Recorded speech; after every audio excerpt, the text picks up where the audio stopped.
अंदर लेकर आते हैं। बेटा उन्हें देख सामने। उस बालक से कहते हैं राजा कहो क्या चाहिए तुम्हें।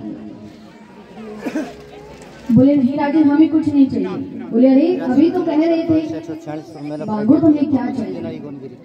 ठाकुर जी ने कहा ठीक है अगर आप इतनी जिद कर रहे हो तो हमें तो बस 3 पग भूमि दे दो।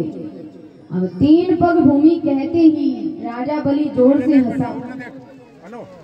बलि ने कहा एक तो तुम ऐसे इतने छोटे से हो, छोटे छोटे तुम्हारे पांव हैं, 3 पग भूमि में क्या आ जाएगा। बोले नहीं महाराज हम संतुष्ट ब्राह्मण हैं, हमें तो बस 3 पग भूमि चाहिए। अब यहाँ पर शुक्राचार्य जी विचार करते हैं कि 3 पग भूमि बार बार कह रहा है कौन ये। शुक्राचार्य जी नेत्र बंद कर कर देखते हैं तो सामने साक्षात विष्णु भगवान खड़े हैं। शुक्राचार्य जी कहते हैं बलि मना कर दो कि दान नहीं दे सकता। अरे 3 पग भूमि में तो ये तुम्हें कंगाल कर देगा, विष्णु खड़ा है ये।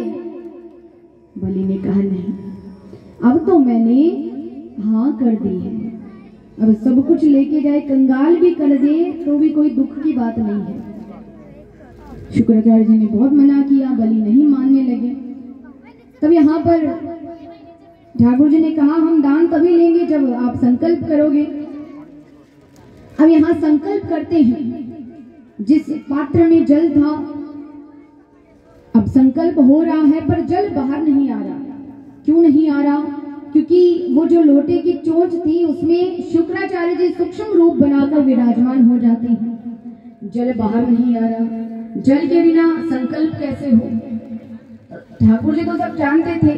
ठाकुर जी ने एक तिनका उठाया और गंगा सागर की चोंच में डाला। चोंच में डालते ही शुक्राचार्य जी की एक आंख नष्ट हो जाती है।